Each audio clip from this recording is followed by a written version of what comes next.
Yes, people, welcome back to the channel. Hope everybody is doing well. Um, about 3 minutes late. Should try and be later if I can, because lateness is greatness, as according to many a people, many a content creators who are never on time. And I suppose we should grade it where it's like it's the later you are, the greater you are. Maybe I'll just set up a stream for a certain time and then just don't go live until 24 hours later and just say, no, that was the plan. That's the plan all along. I was sat on my PC the whole time, ready to go. And, just had to delay it by 24 hours. Obviously unannounced because who needs to be told about what goes on these days? We just sell out we just sell out in these streets. But hope everybody is doing well. Bit of a muggy Wednesday afternoon, a couple of days after my birthday. So it was sunshine later yesterday, which was really nice. Right in time for some of my birthday celebrations, because now that's sort of it's becoming a bit of an afterthought now. And basically now it's onwards until the end of the year, and the new season is fast approaching, as well as plenty of other things, such as the Real Madrid game, which is happening at 1:30 tonight. So fat load of good or chance there is for me to be doing any watch-alongs for it, because that's a stupid o'clock. I'm not going to be starting streaming at that time. But anyhow, um, plenty of things to discuss. I say plenty of things. There's less things, shall we say, to discuss than yesterday, but still just enough to talk about here. But on top of that, a few exciting bits of detail, some exciting bits of information that has come out, such as the title of the stream suggests. We have supposedly word on the street, word around the crib is that we've got terms agreed for both AMRABAT and Rasmus HOJLAND. Now, where this has come from, I don't really know, but this apparently is, becoming a case of a trend, basically, or a trending, or a big source, right? A big source, perhaps not a reliable source, but a big source nonetheless, has stated that there are terms agreed for both of those players. So, well, if that is to be true, then fantastic. Great news. Among other things that we have got some news on is that McTominay and Harry Maguire, are they set to be departing the club very soon? Perhaps, quite possibly. Fingers crossed that it does happen soon. But there seems to be some fee gaps, or valuation gaps, as seems very, very typical. I'm also going to delve into my thoughts on what happened with the Wrexham game last night, with the under-21s, or the reserves team, basically losing, getting battered by Disneyland FC. So yeah, basically, Disneyland FC is in full swing, it would seem. Plus, also perhaps a few thoughts or predictions, sharing some of our feelings of the Real Madrid game that's set to kick off at about 1:30 tonight. So, few good things to talk about here, and as well as that, whatever else it is that people in chat want to talk about, do be sure to drop your chats in below. Mohammed Hanafi is saying there that Mbappe joint Man United or Real Madrid. It's probably going to be Real Madrid. 100% it's probably going to be Real Madrid. I mean, he's being offered a 1-year contract to go out to Saudi Arabia, with a ridiculous contract to basically just play off the radar for a year and then come back onto it, perhaps with Real Madrid doing negotiations with said Saudi Arabian club to then bring him finally to the Bernabeu. So that's probably what will happen. Either that or he goes directly to Real Madrid. But PSG are making things complicated. Mbappe's intentions are making things complicated, and obviously the Middle East also on top of that is the third entity in making that transfer, or what the future lies for the player, are much more complicated and harder to read. So God only knows what we are going to be witnessing as this window transpires. But let's begin. Let us begin with AMRABAT and HOJLAND terms agreed. So, as per the United Stand YouTube channel, there was a show brought out this morning, about 7 hours ago, that there is some breaking news about terms agreed between United and both the player sides of both of these deals, in HOJLAND and AMRABAT, saying that there is a deal or deals in place for both of those players.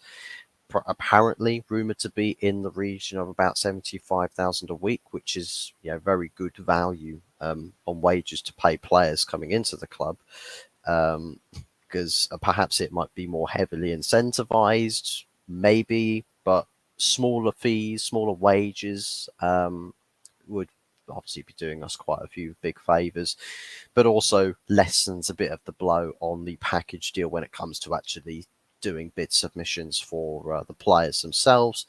So, I mean, if that is to be believed, or if we are to say that that is true, then 75,000 a week, I think, is good value. It is very good value. Even in the case of Rasmus HOJLAND, who personally is not my favourite striker target to go for. But then again, it's what the manager wants. It's what Ten Hag wants. So it's the case that we'd have to back what the manager wants and say, well, look, as long as the manager gets what he wants, who he wants, when he wants them, then, I mean, as far as the fans are concerned, perhaps we can't really complain, because otherwise, for those that say, well, I trust my manager, but then you'll question everything that they do, it's like, it's a bit contradictory. So for me, I trust my manager. So it's just like, not my favourite choice, but I can back the signing. I can back it. I can definitely back it. I'll tell you, with the AMRABAT side of the deal, is a player that I really do like, and I'm very much more than happy to have join the club. So happy days for me on the AMRABAT side of things. But it could be, in hindsight, very happy days on the HOJLAND side of things as well. So we have to see. I think it's an interesting prospect, a very interesting prospect. I think to add AMRABAT into a midfield that could be sourcing out with Casemiro and Kobe Mainoo playing around. It's going to be interesting. It's going to be exciting times. And then Rasmus HOJLAND is the guy going to turn into, as how some United fans seem to compare him to, Erling Haaland. Are we going to see a 40-goal season from Rasmus HOJLAND come next season? Maybe we do. Maybe he breaks Lionel Messi's calendar scoring year with like 91 goals in all competitions in one single year. Maybe that happens. Who knows? Who knows?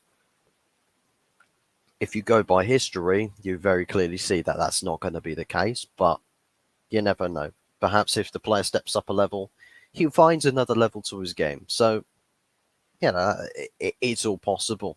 It's human aspect. It's the human element of a player controlling their destiny, and how well it is that they adjust to the Premier League, how well it is they adjust to the new team, and how they opt to kick on as they left off. So we'll have to see. But Rasmus HOJLAND, I suppose the good news on the HOJLAND side of things is that he was proposed a contract offer by PSG that was significantly bigger than what Man United were set to offer him. And he turned it down. So it's definitely clear that HOJLAND wants Manchester United and only Manchester United. So the fact that he's been given a chance to cash in on a bigger money move, and probably to a club that he's guaranteed more trophies at, in favour of going to a club that he loves, that he's a big fan of, a big supporter of. So I mean, we can't really question his motivations if he does join Manchester United. So I mean, big ups to him. He could have taken the payday option, which I think is what most players these days would love to do, and he's opted to go to follow his heart rather than think with money. So you know, can only give plaudits where they are due. Drew. We could give credit where it is due. With Hoyland desiring the move for Manchester United over PSG and rejecting their lucrative contract offer. I think AMRABAT, we're still sort of the only club that are um, in for AMRABAT. I think obviously there's the rumours about him go potentially to Spurs, potentially Barcelona could be interested. All of these different clubs sort of touting potential interest, but nothing really concrete and solid. Where Man United are really the only concrete, solid option that AMRABAT has really had linked to him. So supposedly, as well as that, the deal is gaining traction very quickly. We are getting on to the state of, obviously the terms being allegedly agreed, that the fees are in place and that the wages are in place and those wages are accepted or acceptable by the player camps. But nothing in the way of bids supposedly has been sent yet. But the initial proposal was placed up here somewhere, if I can find it. So yes, Fabrizio Romano stated this 2 hours ago that Manchester United have sent their first verbal proposal to Atalanta for Rasmus Højlund for €60 million package. Bid structure is €50 million fixed fee plus €10 million in add-ons, but Atalanta wants at least €70 million. So we're sort of, I'd say, it's the haggling side of things. We're probably in the haggling state. We're just trying to, come on, Atalanta, come on. The player really wants to come. This, everyone knows this. It's no secret, the worst kept secret in football. The player really wants to come, and you're going to deny him that chance. You're going to deny him that chance, and that player, that he's young, he's rowdy. He probably wants to get his dream move to his dream club. And we've got things to do. Everyone's got things to do. You need the money, and the money we're putting on the table is, it's a generous transfer fee for a player that's perhaps not warranting it. And in any case, about the €60 million package for Rasmus Højlund is too much money. From my perspective, from my POV. That yes, €60 million is too much for Rasmus Højlund. About sort of between 40 and 50 million euros is probably a more accurately depicted valuation for the player. So that's just the case of just how the market's slightly more inflated. Big T, good to see you. Welcome into the stream. 3 subs away from 50. You are moving fast to United's transfers. I mean, Jesus, hire my subscriber count as the director of football or something. We'll get things done rapido. Things done rapido. But massive big thanks to everyone that has been subbing. Because I don't have the live subscriber count. I don't actually know how many subscribers I've gained until after the stream is all said and done. To be fair, I've got my phone just below me. I could just grab that up right there for me here and now. So I don't know why I don't do that sooner. Got the YouTube Studio app, so it should be fine to me to do. Probably me being a bit lazy, but yeah, up to 47 subscribers, 3 off of 50. Make sure you are subbing, people, subbing to the channel and smashing a like on the content. Lovely stuff. No idea how to say your name and no idea what you've said. I do not know what language that is, whether that's Russian, Ukrainian, or some other Eastern European country. I'm afraid I don't know what what that language that is, but big ups to you and welcome to the channel. But yeah, man, big ups to everybody that has been supporting this channel, and things are speeding up a bit. You know, we're on to 3.4K viewers as well. Um, it, some more messages that I don't know anything as to what it says at all whatsoever. So I'm afraid I can't read stuff that's not in English, because I only speak a single language. I only read in a single language, which is English. So if you speak to me in a different language, good luck to you. I mean, he is probably talking about AMRABAT, because you know, title of the stream, title of the video. So quite possible that he's talking about AMRABAT. But as far as for anyone that is joining late, that I've literally just been talking about AMRABAT. Supposedly, as confirmed, right, this is alleged news coming from the United Stand. Basically, they're saying that there was a wage deal agreed, like terms were agreed from the player camps of both AMRABAT and HOJLAND at the same time, both at the same valuation as well, about 75,000 a week apiece. And it's like, that sounds like it's too well coordinated, which is a little bit like, but do I trust that? Because it doesn't sound very Manchester United to sort of be getting deals done that fast, or you know, get the terms agreed, or pushing through um, to a different onto pastures new, or pushing to different stages of said deals. Rasmus HOJLAND, as a very interesting way to spell that name. It sounds HOJLAND. I'll tell you what, that spelling, you could probably pronounce that, you know, Rasmus HOJLAND from that spelling. Like, there is probably a way you could actually pronounce it that way, which is that's actually an interesting spelling, to be fair. But you could probably get the pronunciation from that spelling as well. But yeah, that's Rasmus HOJLAND. So yeah, supposedly terms agreed. So I mean, make of that what you will.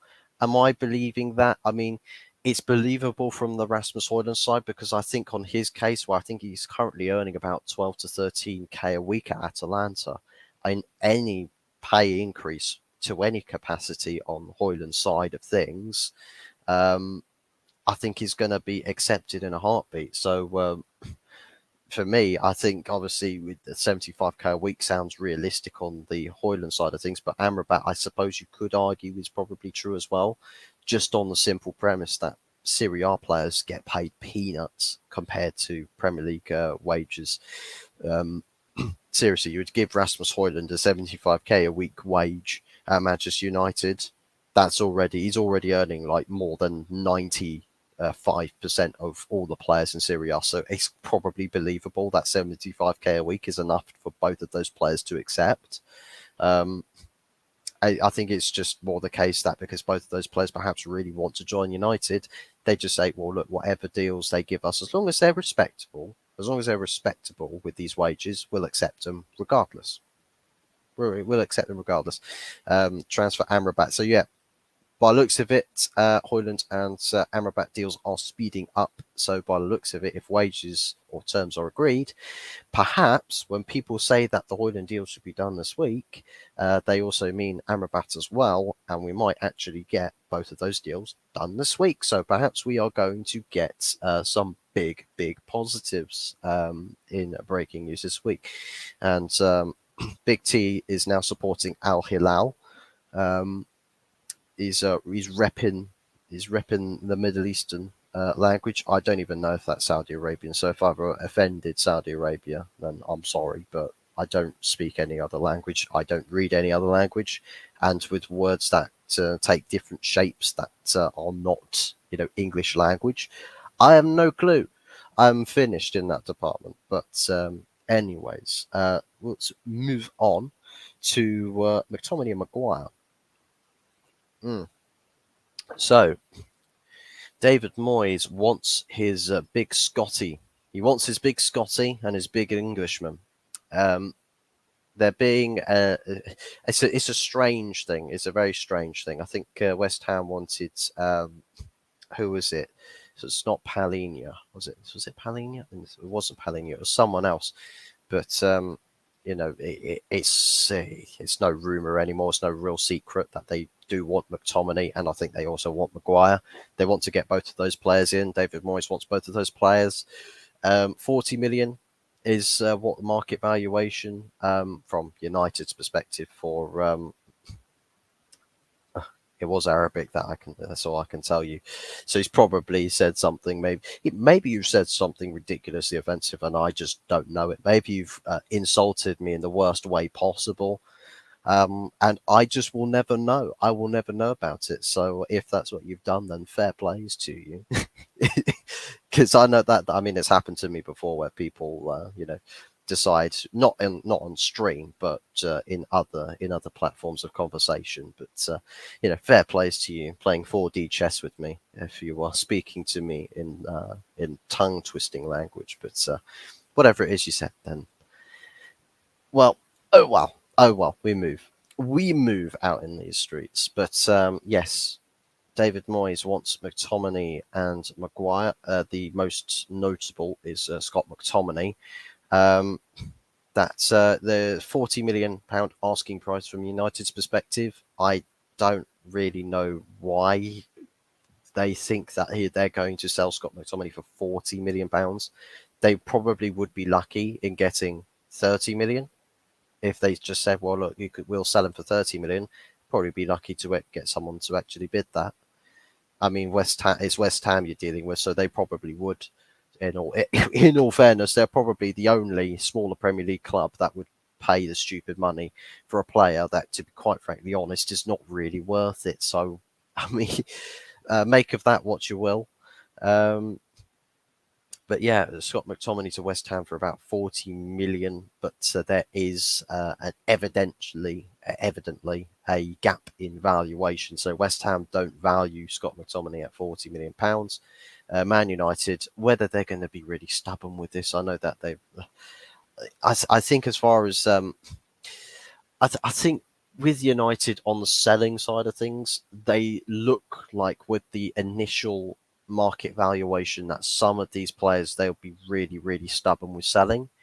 But if anything's to go by, I think even for Fred, where bids have been going in for Fred, that the initial asking price for Fred was about £20 million from United side, but since what club was it? Galatasaray have been bidding, and so they've been lowballing each and every single offer. That Manchester United have actually brought that down slightly to about 15 million to 16 million pounds from what I've last seen. So I think whether United could be as stubborn, considering it's the golden child, the Milky Bar kid, Scott McTominay, whether they're going to be as stubborn on this transfer, on this sale, if that is going to be the case. I don't really know.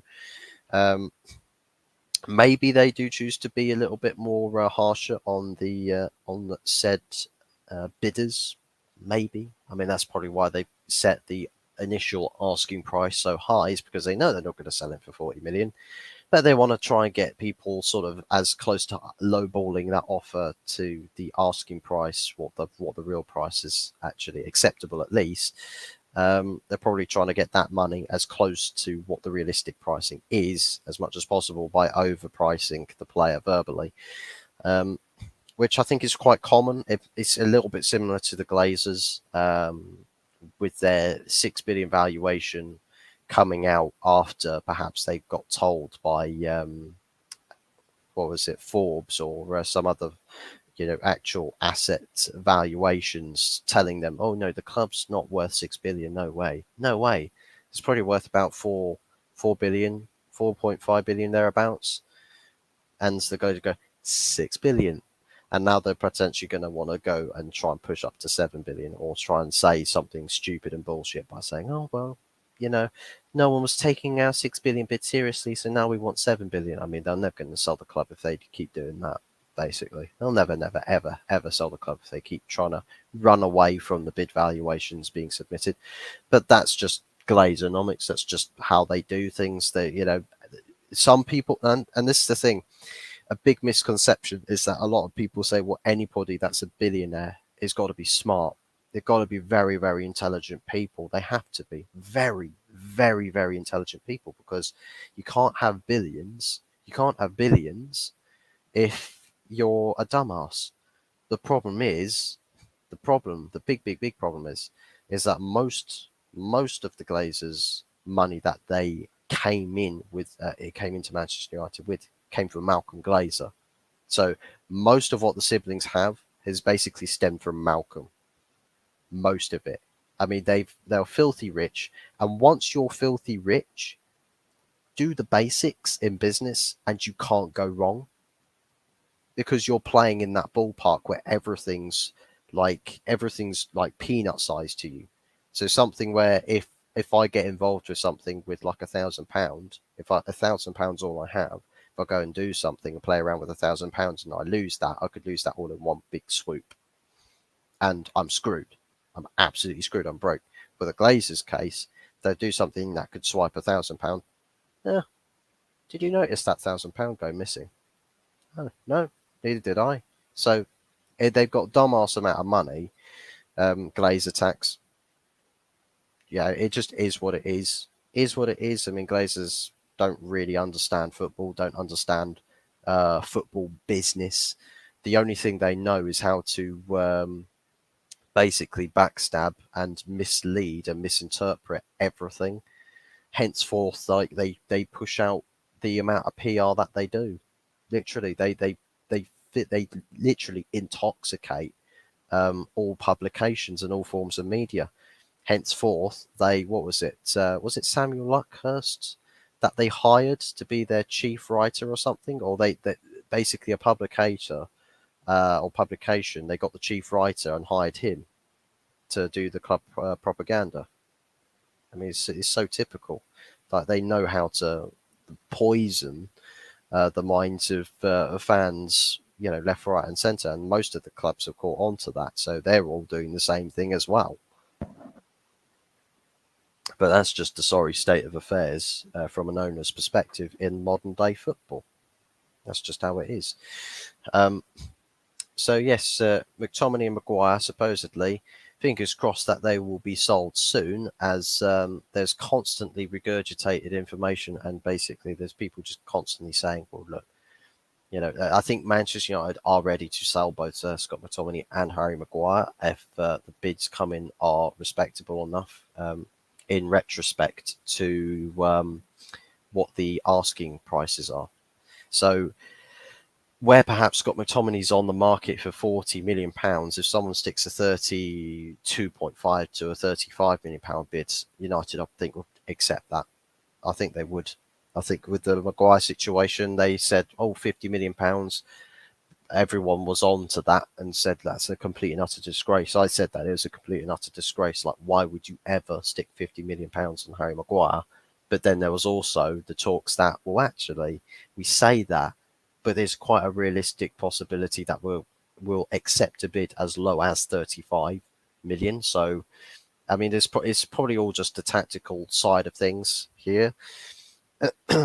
In response to Spurs fans moaning about their owners, I replied, be grateful you don't have the Glazers. They responded with, yeah, we're really happy we have not got Martinez, Varane and Casemiro. And I'll tell you what this argument here stems from. They always constantly tell you, but you spent £1 billion. You spent £1 billion on players. And it's just like, people don't grasp how money expenditure works. They don't understand it, because it's like you can spend money well, but you can spend money badly. If you have £1 million to spend, if you spend it like a complete and utter dumbass, like, people will say, but you had £1 million, you had £1 million, you should have done this, should have done that. Why don't you have all of these like posh cars and big mansion house and everything? It's just like, but I spent that money badly compared to spending £1 million, right? It made me wonder, are we sport brats? No, we're not.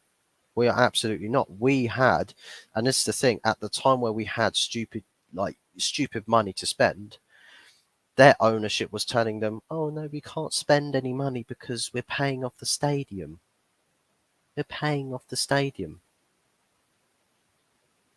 It's like the same excuse that Arsenal used, where they said, well, we're paying off the Emirates. We're paying off the Emirates Stadium, so we can't compete with all of that. And it's just like, well, there's a difference between spending money, piss poor. Like, it doesn't matter how much money it is you spend, it's how well you spend it. It's like if Brighton get hailed and praised for having great players and, oh, look at their squads and the style of football they play. It's fantastic. It's fantastic. To get that, they spent less money in a very healthy way. They spent a small amount of money very successfully. There you go. Prime example, Tottenham Hotspur. Look at that. So a club that essentially they finished above them, didn't they? Brighton finished above Spurs. So Tottenham Hotspur, you say you've got a lack of investment, right? Which, to be fair, they kind of do. But even when you don't have a lot of money to spend, like other clubs do, if you spend it well, then there you go. Happy days. You spend it well, you can still compete because you get the players that fit well, that fit your system well, that complement the manager well. Brighton finished above you by recruiting well, by spending less money. But look at Chelsea as a prime example. How much money did they spend? They broke practically every transfer record there was to break. And they finished 12th, I think it was. So I think if anyone says or looks at Manchester United and says, oh, but you spend £1 billion, I was just like, okay, then what happened to Chelsea? What happened to Chelsea? Because people were trying to find reason for it. They were saying, oh, but they had such a bloated squad, they had too many players, and oh, the managerial appointments were bad and everything. They don't want to say that for Man United, though, do they? They don't want to say that for Manchester United. They don't want to say, oh, perhaps it was because the board actually spent a huge amount of money in the most shittiest manner possible. Maybe that might be the possible outcome here. We might have diagnosed the problem. But because it's Man United, they can't give that reason. Because obviously that means that you're giving sympathy to Manchester United, and some rival fans just can't stomach that. So yeah, for anyone that says, but you spent £1 billion, okay, well, look at Chelsea. Look at all the money they spent in the summer and also January just to end up not qualifying for any European position and not even getting close to. But because we have the money, means that we, regardless of how it gets spent, they're all shit. Just how it is. Abebe Deliso, good to see you. Welcome to the channel. Welcome to AMRABAT and Joao Felix and HOJLAND or Mbappe to United is better to better. I wish that was the case. Baby, I wish it was. But I mean, Joao Felix is possible. It's possible. It's we might see that happen as a very probably one of the last transfers we'll do is potentially Joao Felix on loan. But as far as I mean, I think what you're saying there, based off of how I've perceived your message there, is that it's either we're saying welcome to AMRABAT, Joao Felix, and Rasmus Højlund this summer, or all three of those players we sacrificed to get Mbappe. Mbappe is not going to happen unless we were taken over by Qatar before this window was open. If Qatar was in place and was ready to spend, maybe we can talk in the ballpark of Kylian Mbappe. Maybe we could, but there's no Qatar, so no Mbappe. I'm afraid it's as simple as that. No Mbappe, no chance. That player we cannot afford him. even on a good day. Um, but yeah, AMRABAT and HOJLAND is looking very likely. It looks like that we are set to get them done this week, both of those players. I think the question mark really relies about the goalkeeper, the backup goalkeeper. That is because Zion Suzuki, word has it that he said no to United. He wants football, he wants game time, which, fair plays to him. Can't really have any complaints about that. There's plenty of other goalkeeping options that are suitable to being a Nana backup. So yeah, it's no problems. If you're searching for a backup, to be quite frankly honest, it's one of the easiest things to do to scout in the market for a backup. It's one of the easiest things to do. But yeah, Joao Felix, possible that we get him on a 1-year loan deal as perhaps the last signing of the window. So quite possible. Big T says, I think the point they were making was as bad as we run. We still get great players. I know they're unhappy with their additions. I suppose that's an element to it where obviously a rival say, well, look at the players that you can get. It's just the case that because it's Manchester United, I mean, Casemiro is not going to go join Spurs even on a good day. He's not going to go to Spurs. So Manchester United, I think it's just a club.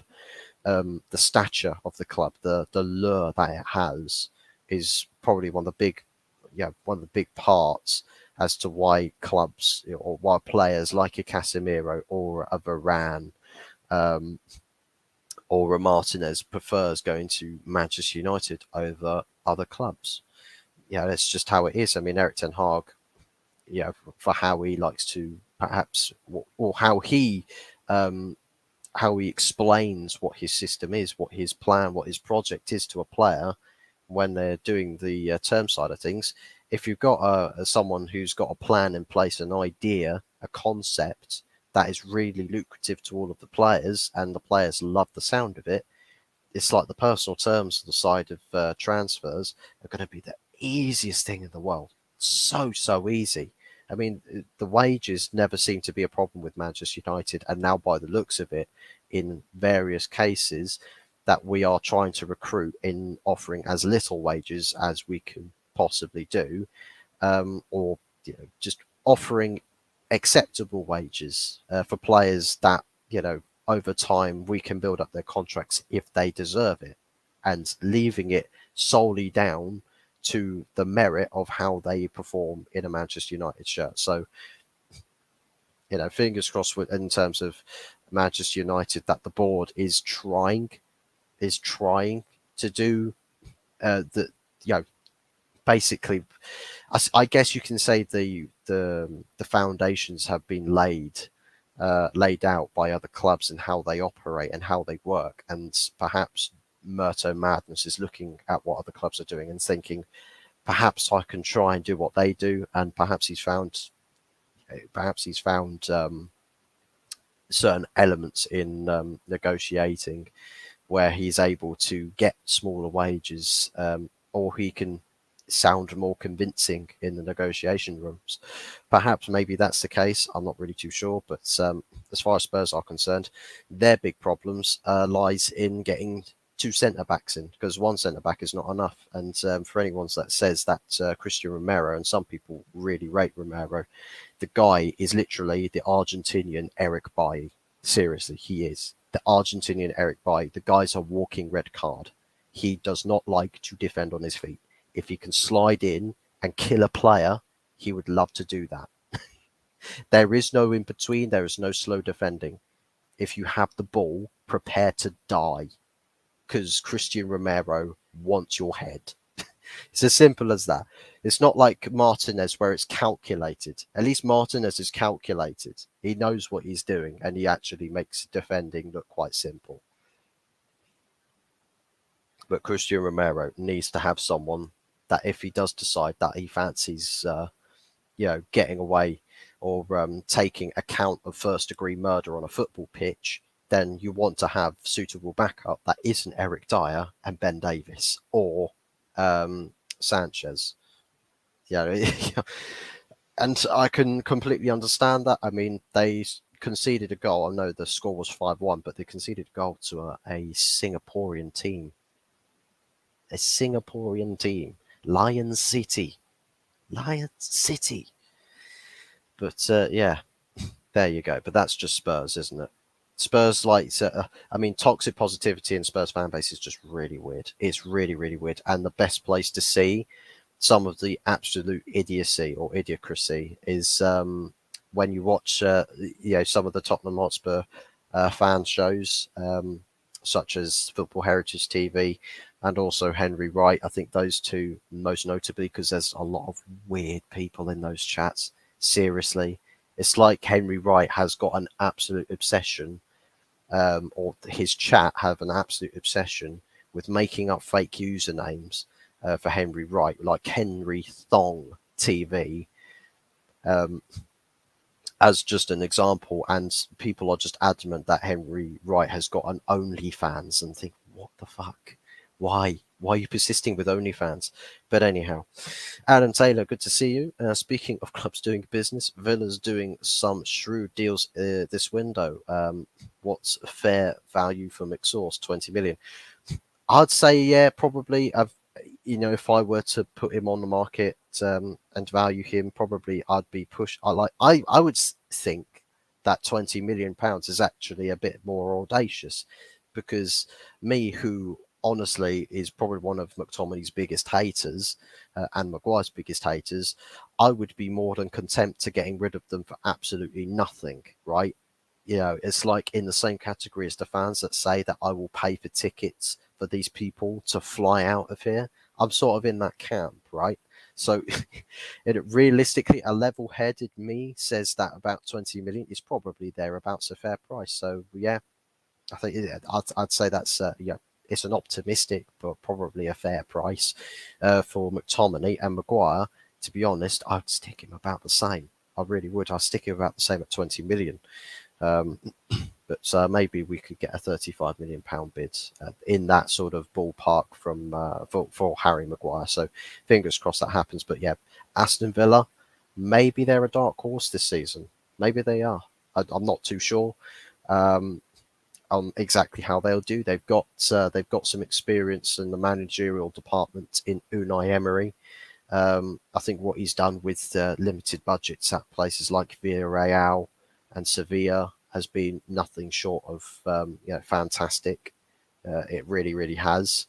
But I'll tell you what, it's like a part of me wants to say, well, what he's going to do with Aston Villa is essentially what he loved to do with the Spanish outfits by taking them to winning all the other alternative trophies where they know they can't challenge for a league title because they haven't got the squad to do it. They haven't got the quality to do it, but they can challenge for FA Cups, Carabao Cups, Europa Leagues or Conference Leagues, whichever tournament it is that they're in. And I think with Aston Villa, they are in the Conference League. I think they just beat Spurs to that finishing position.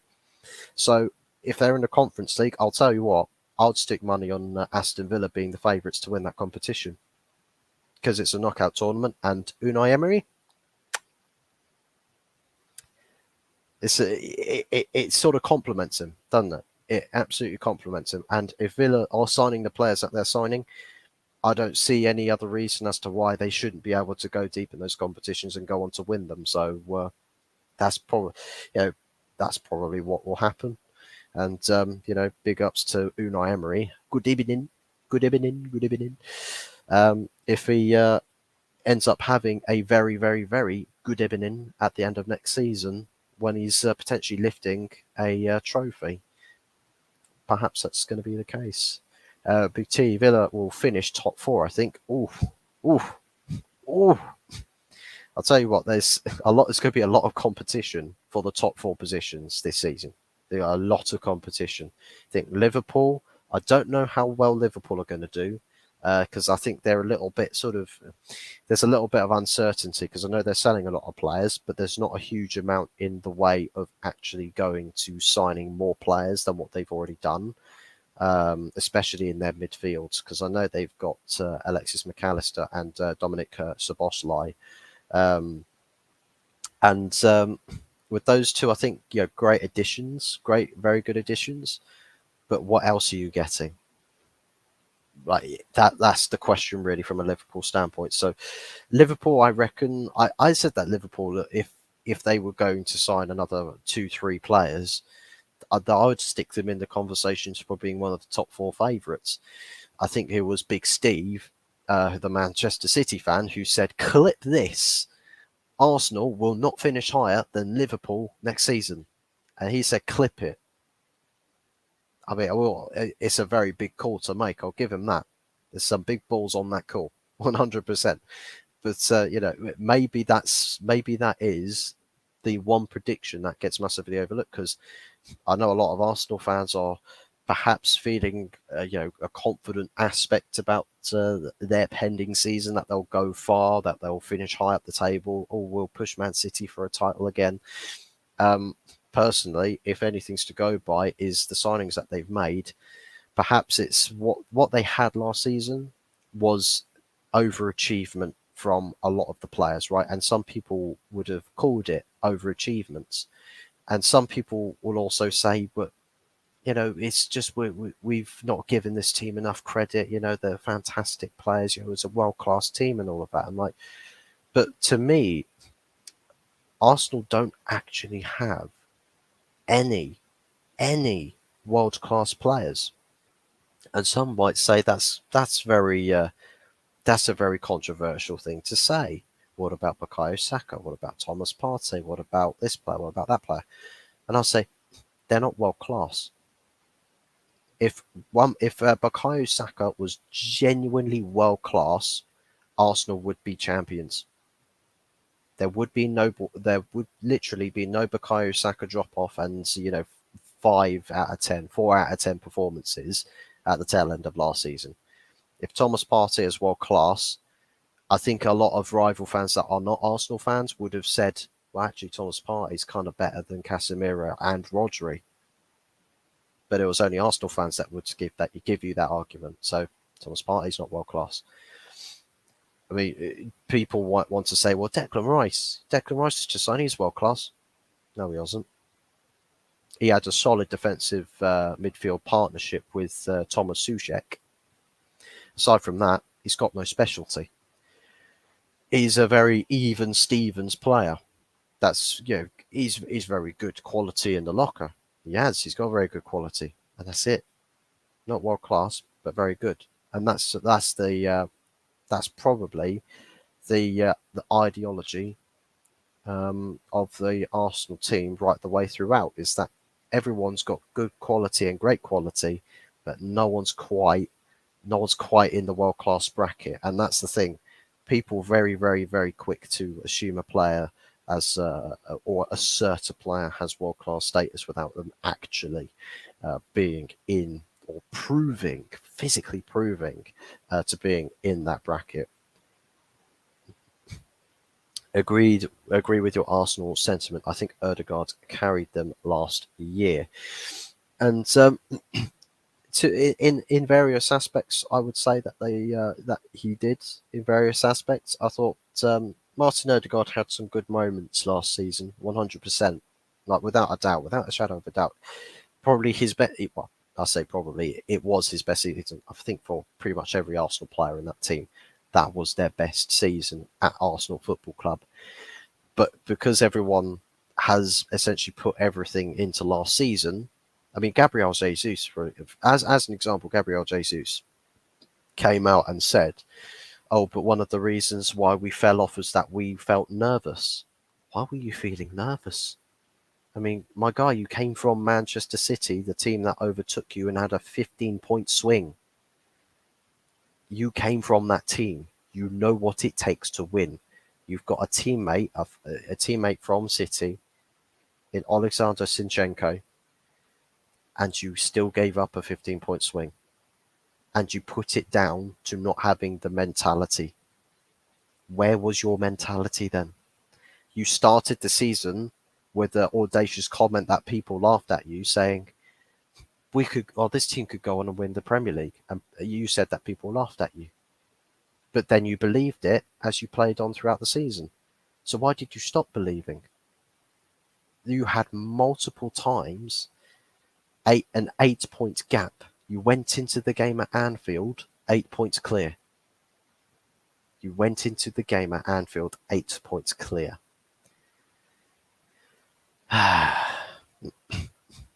But the nerves got them jangly. And Manchester City, who, by the way, their manager constantly, if they are not first place by those stages of the season, tends to put out in the media that, oh, we concede the title, we can't win it, it's not possible. But then Man City will literally just brutally go on winning every game from then until the end of the season. And Arsenal just know exactly what they need to do, but they still couldn't do it. So, yeah, in some various aspects, Erdegaard did carry them, based off of that being his best season. Same thing with most of their players. Agent Jorginho going in there. I know he wasn't, let's say, the worst midfielder in that team when he went there, but he was there to win them the Premier League. That didn't happen though, did it?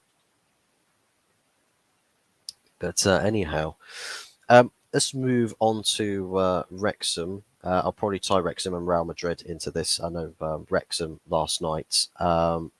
Interesting. It's only preseason, guys. Don't worry about it. You know, we don't really care about games that we lose in preseason because it's only preseason.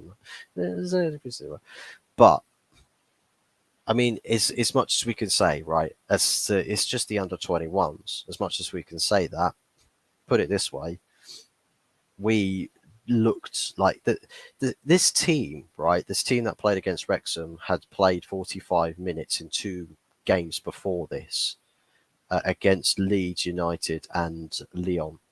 And essentially, those 2 teams somewhat won both of those games. So that same team that played against Wrexham got manhandled, absolutely manhandled. But also a well wish to Paul Mullins, by the way, who got a lung puncture. He got punctured lung. I think that was 34 minutes into that game. Might have been earlier than that, by Nathan Bishop, which I hear that there's some Wrexham, the bloke who was going on a witch hunt for Nathan Bishop for that. I think it was like an elbow that collided with Paul Mullins, and he's going to be out for a fairly long while, I'd imagine, a fairly long while with a punctured lung like that. I mean, that's a serious injury. But yeah, essentially just manhandled. Gerardo scored for us in that game, but I'd say fairly balanced in terms of how many chances we had. A lot of people are saying, "Oh well, United's perfect record's gone. Erik ten Hag is not the manager of the under-21s; that's somebody else." But realistically, you'd probably say that, well, look, it's the under-21, so the reserves team plays the same style as the first team. So you could probably say, well, it's just the case that the better side won, that we were beaten. But then again, I mean, Wrexham have what the under-21s don't have, and that's experience in pretty much most of the positions. So yes, hats off to Disney FC, and in the States. They had the plot armor. That's what it was. It's the plot armor. They were protected by the Hollywood plot armor. That's why you should call them Disney FC, because the plot armor is the reason why Notts County didn't get promoted last season, but Wrexham did. Haha. But yes, Adam Taylor says here, score prediction for tonight against Los Blancos. I'm feeling a 2-2 result, although if Onana starts, maybe a cheeky 2-1 victory. It's going to be an interesting game. I mean, it's at 1:30 tonight, so I'm not going to be able to watch it because I'm going to be busy being fast asleep. I'm going to be fast asleep at that point. It's 1:30 a.m. No chance I'm staying up for that. No chance. I mean, as much as I love football, I can't do what fans in the remote parts of the world do, and stay up to ridiculous times. But that's just me. I care about my sleep schedules a little bit. There's certain things you don't sacrifice your well-being and health for, and I think for me this is just one of them. but I think there's a possibility to this being perhaps I reckon this will be a goal scoring game. 100%. I think it will. I think perhaps a 3-2 game. A 3-2 game, whether it will go the way of Real Madrid or Manchester United, I'll probably say, look, Manchester United, it's another Spanish team. I think for the way that we want to play, maybe this could, like, this is the thing, this could go both ways. I've just seen the message in there from Fenn, but yeah, I think this game could swing either way. Absolutely could swing either way. It's going to be really interesting for those people who are watching. An interesting spectacle. I know a lot of people are excited for the Wan-Bissaka versus Vinicius Junior matchup on the pitch. I think that's going to be interesting because, as we know, Wan-Bissaka, a very good one versus one defender, and the fullback is going to have to be on his feet for someone who's got bags of tricks and skills and flicks, and someone who loves to twist and turn in Vinicius Junior. So it's going to be a very interesting matchup. But I wonder, I'd reckon that Andre Onana should play. I know he was doing training sessions before the Arsenal game, but obviously he's not really up to fitness for that. But a goalkeeper, I can imagine, doesn't need a lot of time to get up to speed with fitness, so he should be. I'd imagine he should be playing tonight or in the morning against Real Madrid. But let's just be optimistic and say a 3-2 win for United. Whether we get a Sancho starting up top again, quite possibly. Don't know what on earth that was. I've just heard someone shouting. Someone's cheering about something. I don't know what that's about. I don't think there's any other games going on. I don't think. Might be wrong. No, I don't know what that's about. But anyways, but yeah, I fancy us a little cheeky 3-2 win. I'm tempted to watch the Arsenal-Barcelona after our game. I think that would also be a very good watch. And I reckon maybe Arsenal get some redemption there. I reckon they will. I'd probably say a 2-1 win for them. But then again, I suppose if you want to, pick at someone's brains a bit, maybe you could turn around and say, well, no, maybe Arsenal feel a bit shaky. Maybe they feel a little bit shaky, and once Barcelona get a breakthrough goal, the rest of it will all start caving in as well. And maybe that'll be a 3-1 or 3-0 result for Barcelona. So it's probably going to be a 2-1 for Arsenal or a 3-0 or 3/3-1 for Barcelona. Whether there's possibilities to a draw being in between, maybe. It just depends on how cagey the teams play and where the mindset for Arsenal is. Because if Arsenal are any bit mentally the same as they were against United, they're not going to have a great day. They're not going to have a great day at all. But if they are much more sort of, if they take to the game with a bit more aggression, I'd imagine that they should fare quite well against Barcelona. Play with some pace and high press and everything. I know it's Barcelona. They're quite good to playing through presses, but if you're going to play Champions League, do well against these teams, yeah. Do well against these teams, and there's your confidence to playing in Champions League, right? Same thing goes for us. Like, we've got to, play respectively well against Real Madrid, and we can have more confidence in the Champions League that the European opposition won't be a problem for us. But here's a message from Fen. Here in India, I stay up late every game. Well, that to you is commitment, right? And that's why I have no respect for people who say, oh, you're not a real fan when you don't go to games. Right, so everyone that lives in the UK that goes to every single game is the only real fans, but anyone else who makes sacrifices to watch and support their team around the world, they're not real fans, are they? No, they're not real fans. See, people like Fen, if he's staying up every night and literally sacrificing sleep just to support his team, that to me probably makes more of a fan than someone who occasionally pops off to Old Trafford to watch the odd home game here and there. Because that's the guy's making sacrifice to watch his team, to support his team. He probably cannot, for the life of him, afford to take a plane from India to Manchester every game. No chance. Like, even if the guy was maybe if he was the corporate CEO for a major Indian company, maybe you could probably afford to do that trip every single game, right? And probably might be able to afford getting a box at Old Trafford and feast well with every game. But to me, if someone's staying up late every night to watch United or watch any club, the same thing goes for fans in all Asian countries, fans in Africa, fans in South America, North America, wherever it is they are, right? That stay up or change sleeping patterns just so that they can watch their beloved team. That's a commitment that some people just don't want to make. And I would be interested if everyone starts going to Saudi Arabia, because it's not the same time zone for us. If they're playing games at different times, will European fans or football fans from Europe have the same commitments to sacrifice to watch the games, to watch their superstars play in Saudi Arabia? I don't know. I don't know. Uh, Goodbye health and well-being. Well, that's the thing. It's just how it is for me. If I'm going to sleep at silly o'clock every time. I mean, I'll tell you what, my sleeping pattern's not great because I keep falling asleep or going to bed at about 2 to 3 a.m.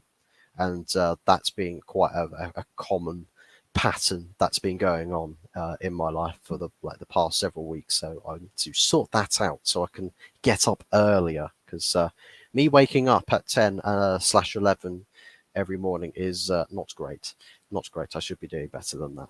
But it's big ups to you, Fen, though. But because that's not an easy thing to do, to stay up late every night to watch your team play.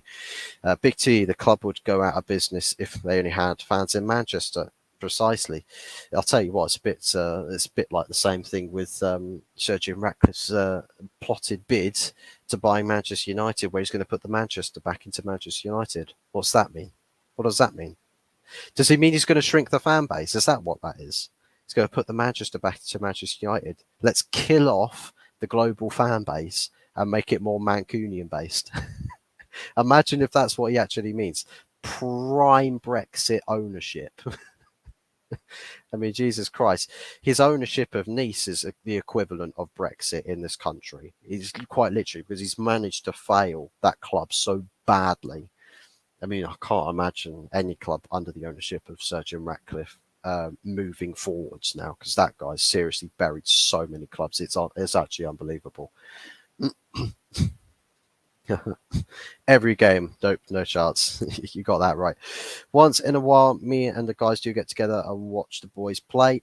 That sounds pretty cool. Is that like something? Well, I can't imagine you'll probably go out to pubs. I don't know if there's like pubs or places to or public places to go get drinks or something where you'll watch United play. I suppose you could probably do that. That probably fits in time wise. If United have an early afternoon kickoff, that you might do something like that. But that's again, it's big ups to the fans in the different countries, how it is they choose to support the club.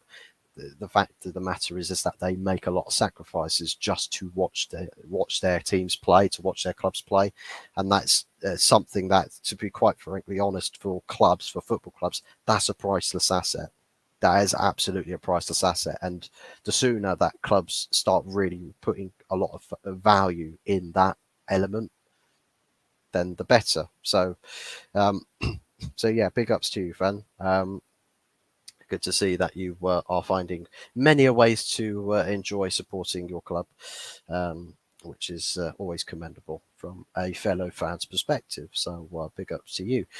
But yes, what anyone else wants to discuss, because I've pretty much gone through my docket list of point discussions. It's not a huge amount. Let's check to see if anything is breaking news.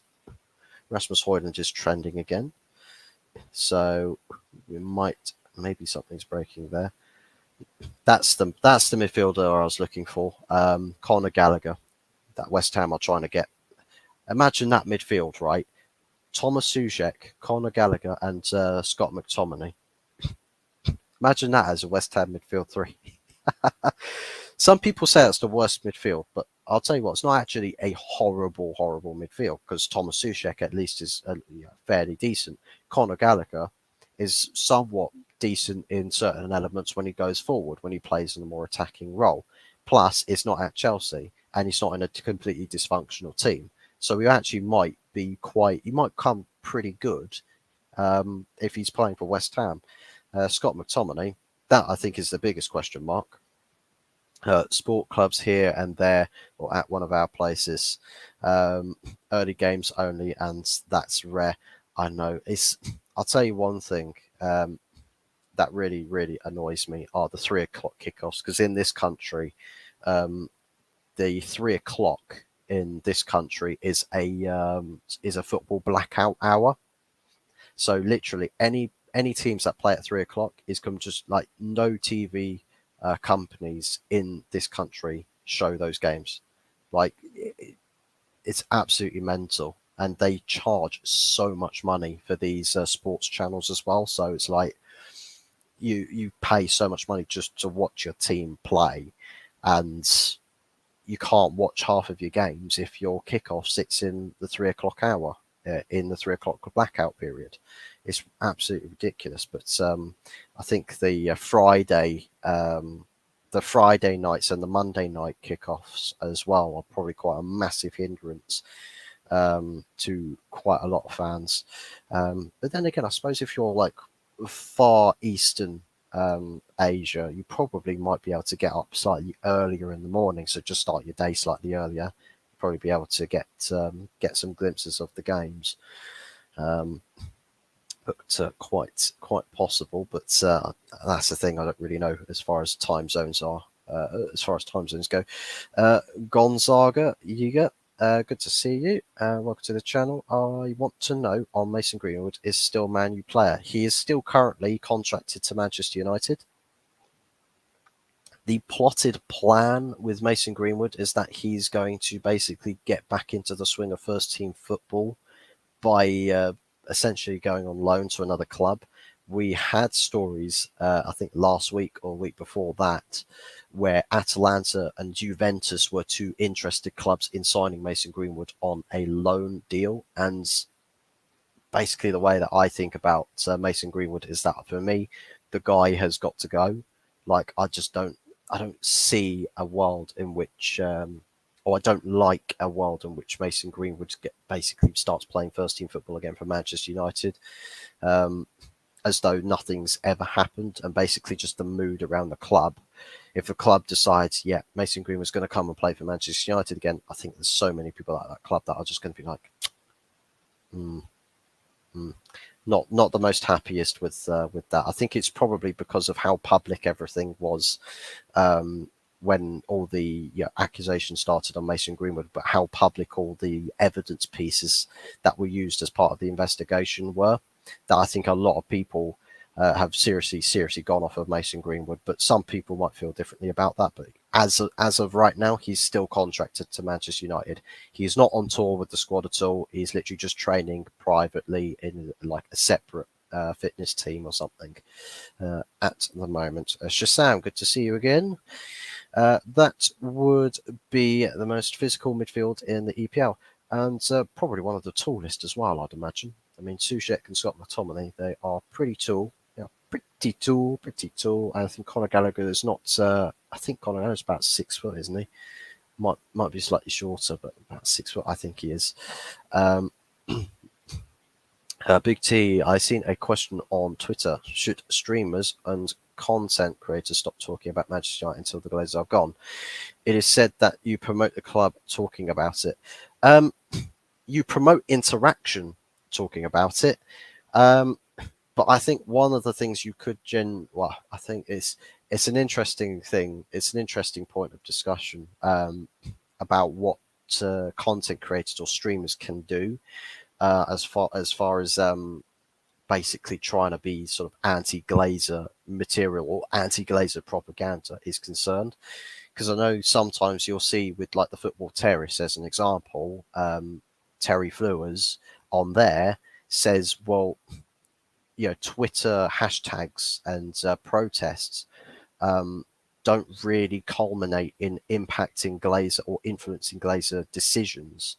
What would influence a Glazer decision is where the monetary side or aspects of the club are massively hindered or impacted, such as not giving any money to the club by just seriously destroying club revenues from the fans' perspective. Now, that's going to be a very difficult thing because fans, all over the world, fans are going to be wanting to support their club in one form or another. It's going to be very difficult to actually dissuade huge amount of fans to stop buying Manchester United merchandise or buying tickets to games. Now, some people will buy season tickets and reserve seats and all of that. And what they say that they're doing is if they are reserving seats, they just don't go. So they've got the season ticket, which is technically funding Manchester United Football Club. They'll buy the season ticket, but then they just don't go to any games. So they don't buy the match day tickets, which I don't know what. Like, it's like they're taking up season ticket slots, so no one else can buy those season tickets, and then they just don't put any other money in at all by not going to games whatsoever. I don't know what the success rate of that would be, but I think Mark Goldbridge from the United Stand is probably the second most questioned person, probably most questioned person as to what he's doing on his end, because obviously he's got the biggest following, by far the biggest following for fan representation. And a lot of people say, well, Mark, why don't you do this? Why don't you do that? And it's just like, if other people want to do something, they can contact us and we can do something together. And I think that's basically what he's trying, like what they're waiting for. Is if other channels, it's just like the Stretford Paddock could do something with United Stand, they choose not to. Football Terrace could do something with United Stand, choose not to. There's like this plenty of opportunities, but people just don't. They're not with each other, right? There's no collective. That everyone agrees on the same point, but no one wants to work with each other, which is it's I don't understand it. I don't understand it where people can't make compromises in various aspects. But yeah, as far as the streamers talking about the club, I think as long as it's you say or you partially say, well, look, if you watch a fan channel's content, as long as it's not like what United Stand are doing, where they're basically showing the shirt. It's like Adam Stott was showing the away shirt. I was just like, I've got the away shirt on, and it's just like, bro, what are you doing?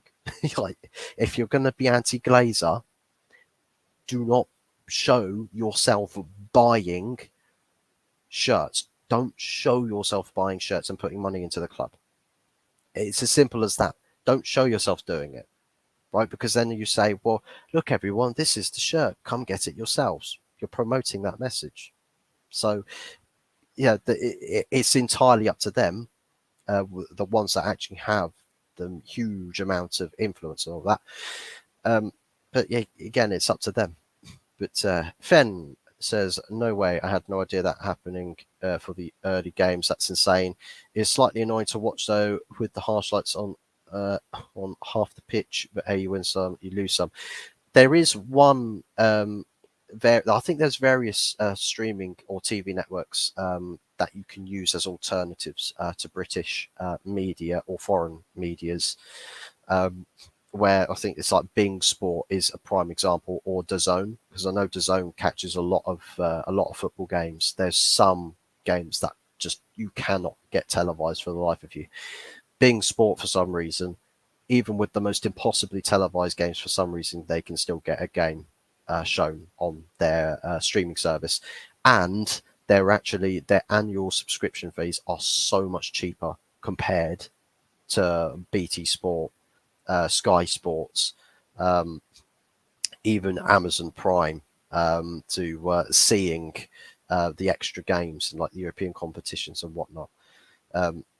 Bing Sport basically view not Man United games, but games from all the other leagues as well. and they just don't miss a beat. They literally just don't miss a beat. And there's about 70,000, fucking hell, 70,000, £70 annual subscription fee, which is pretty damn good compared to market alternatives as to how expensive the market alternatives are. Plus, you get to see every game, including 3 o'clock blackout games, which on my PC, if I want to do watch alongs, I'll probably have to go consider that. I probably would. Gonzaga Yiga says, Ten Hag, I know you have the power to convince your bosses to bring back Mason Greenwood in the pitch.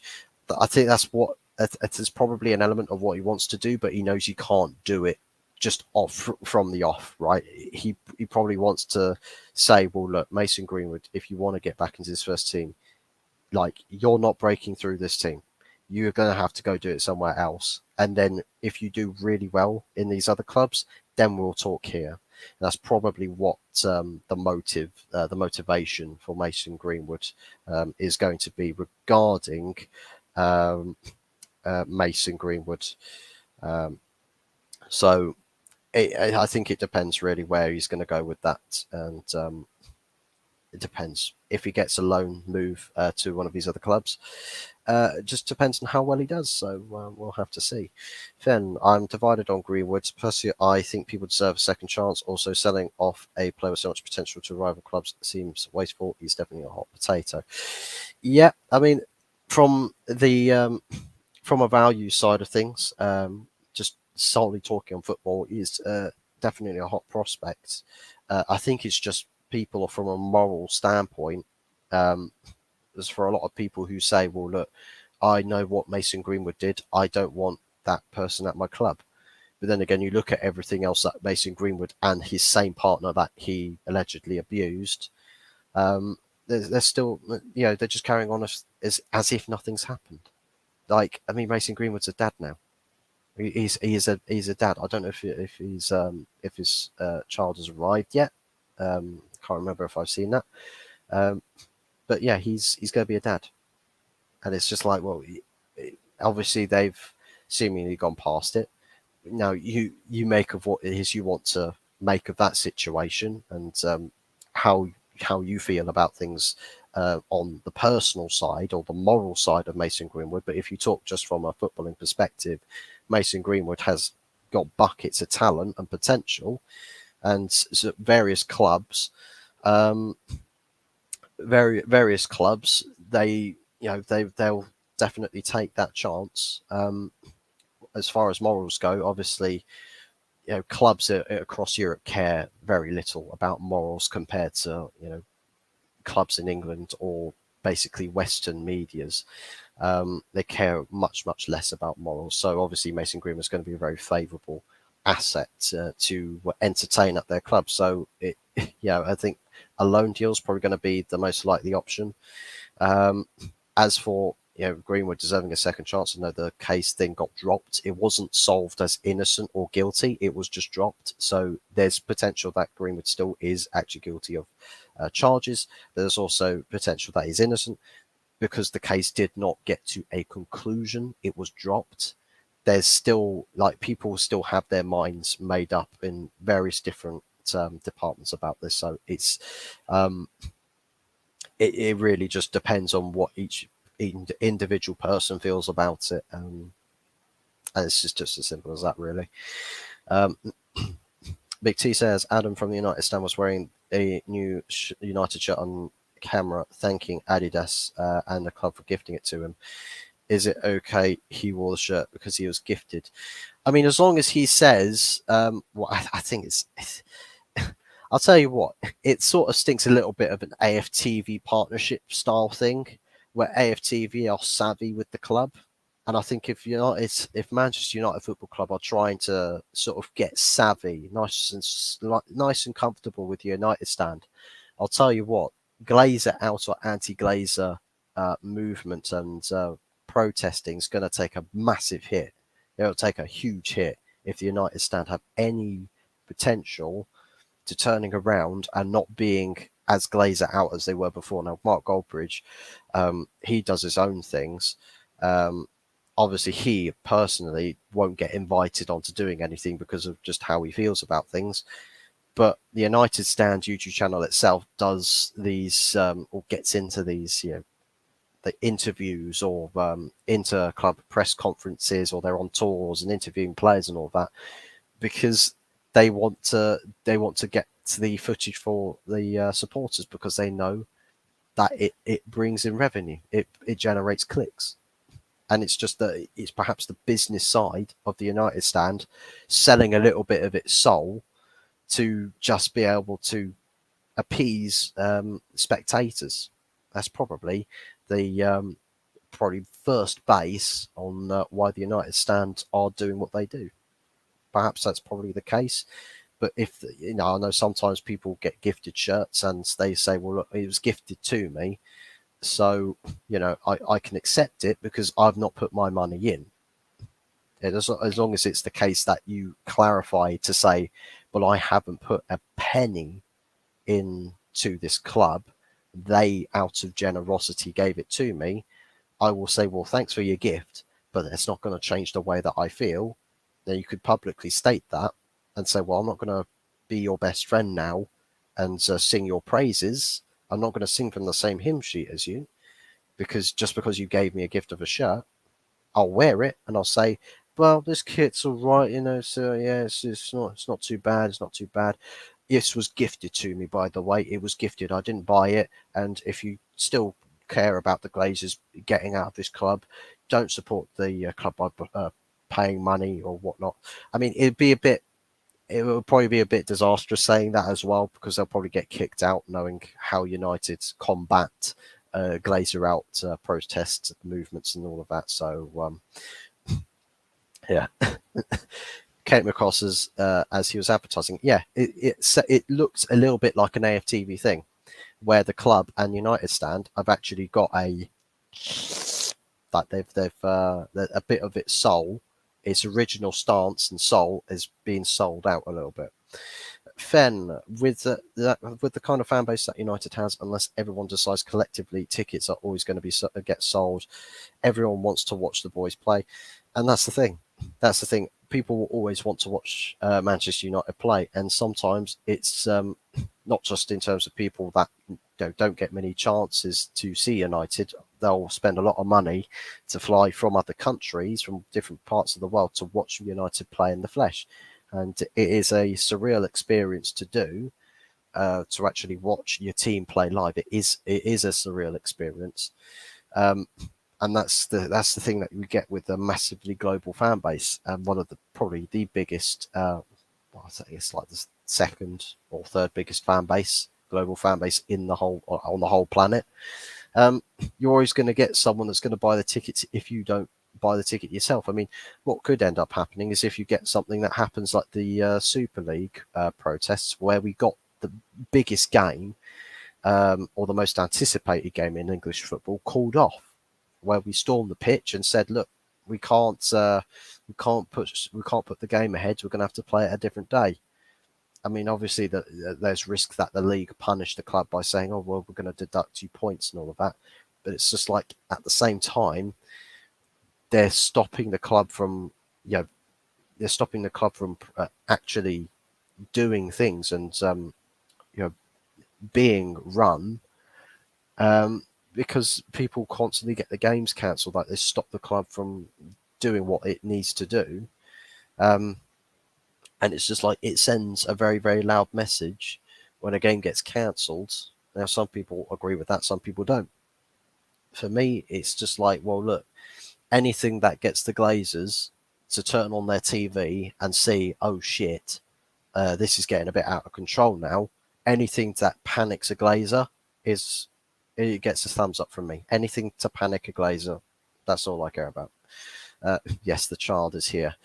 Yeah, there you go. So Mason Greenwood is a dad, as of right now. The 1958 are not happy with the United Stand, judging on the tweets I've seen. Yeah, I mean, the 1958 are probably the most genuine out of the protest groups. There's obviously, with what United Stand are doing, a United View as well, and also Stretford Paddock, which is funny because Stephen Howson has a lot to say on the Stretford Paddock about the Glazer ownership. But then, he's still, Stretford Paddock still ends up going out to the American tour. Flex United, KG, Owen from United View, they'll have their Glazer out views. They'll go on tour and they'll get all the exclusivities. United Stand as well. It's just like the 90. There's one group that will never get exclusivity for anything, and that's the 1958. And I'll tell you what, they don't want no exclusivity. They don't care if you offer them a handshake of oh, let's put our war on hold for now. They'll swap your hand out of the way and just say, no, fuck off. We want these Glazers gone, and we won't stop until they are gone. As simple as that. While I love updates that I get from every prospective signing United seek, I think all the repercussions is that it generates so much greater value and interest for the player with all the hype. Yeah, I can see that with the potential when you sign a player. Obviously, sign a player obviously changes the narrative of the talk of the chat, where people say, well, if United win, the Glazer out chat stops. When United sign a player, the Glazer out chat stops, and that's essentially been the plotted course of the Glazer ownership. When they want to kill some heat, they'll sign a player, or the club will win a game, or they'll put out news to keep the chat from building a momentum and heat building on a single case in point. So that's probably one of the things that you're going to find a lot this summer, is that, it's quite possible that once the transfer window is shut, that then everyone's back on the Glazer out train. Quite possible. But I think the problem now for the Glazers is that it's not so much about, troubled waters ahead or all of that.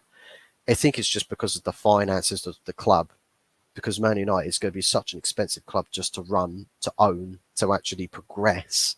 Is that where the Glazers might start, or the club starts taking losses on its profit margins? If it starts to take losses in various aspects, which will be forever growing, then the Glazers know, right, we don't want to put money in, but this club needs to have money put in. We've spent years and years and years trying to get minority investment, but no one's taken the bit. No one's chomped at the bit. No one's taken in. We've not taken minority investment. We can't do that because no one's interested. So what happens? Where's the money going to come from? Can we afford to get money to renovate the stadium, to improve the training facilities, to keep putting competitive budgets for each transfer window for our club to compete? And the questions now, well, previously it was yes, we can get away with not being successful. But now some of those questions, you're starting to get the no answers. And once you see that, and for someone who hates spending, for people who hate spending, yeah, okay, right. Now we are in a little bit of trouble. So I think now, because the finances are going to properly screw the Glazers over now, it's going to be interesting. It's definitely going to be very interesting to watch what happens, and it's probably going to be a sell from the Glazers that other clubs can throw. Oh, I think there was 2 comments there. The other clubs can throw in bids to escalate the price of the player. So hold on. Let me read both of these 2 comments again together. While I love the updates that we get for every prospective signing United seek, I think all the repercussions that it generates so much greater value and interest for the player, with all the hype that other clubs can throw bids in that escalate the price of the player. That either that or the scouting team need to work smarter and faster. But this is the thing.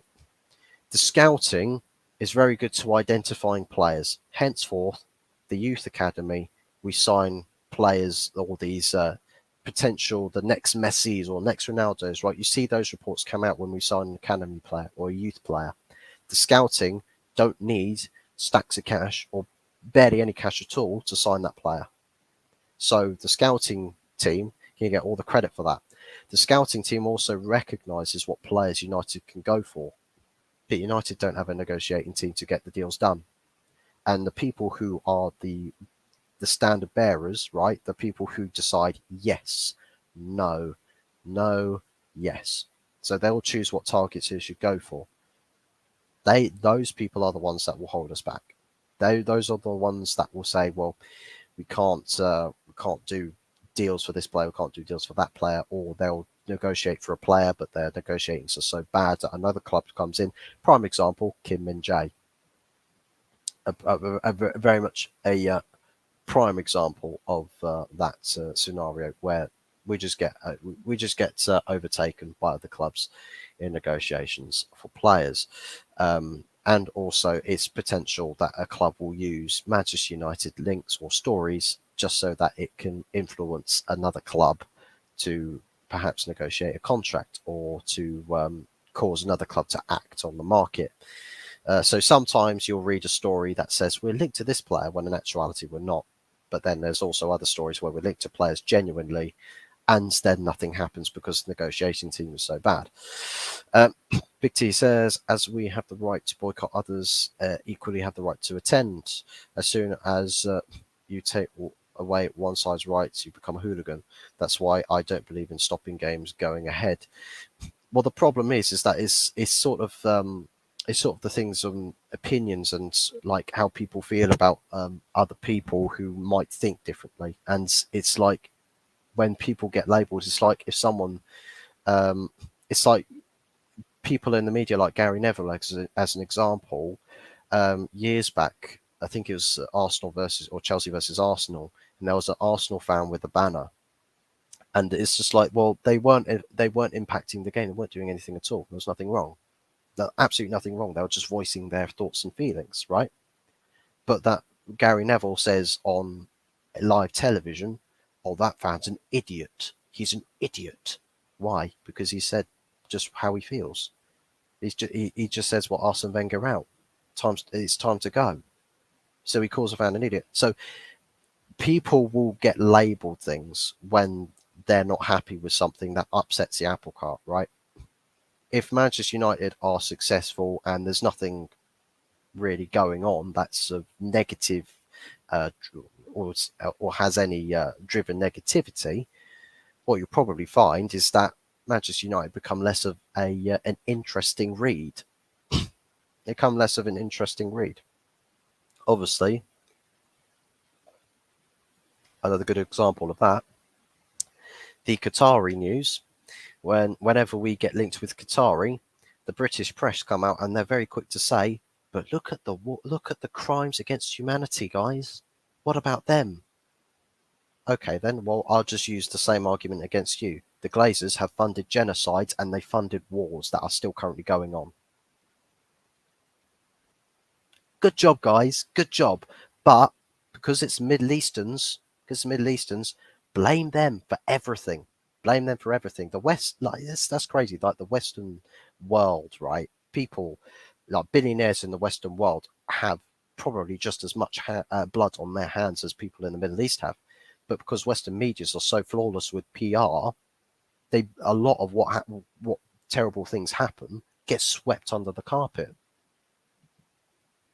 So it's just like, well, PR, British press, they are very good with PR, and if they want to label someone as bad or evil, they will get their way.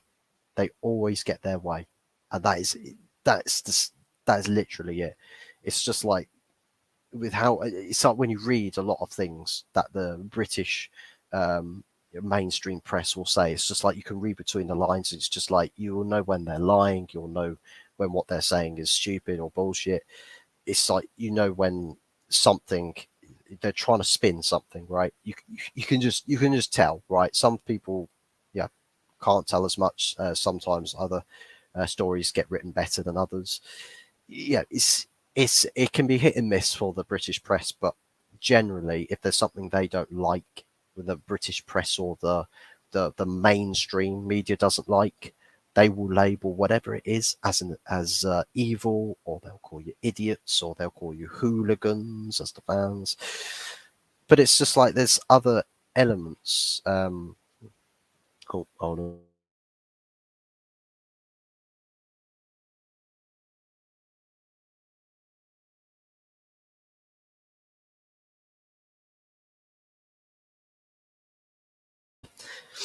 That was my mother. That was my mother. He's just come back and just stuck the dinner on. So I will have to wrap this up fairly soon.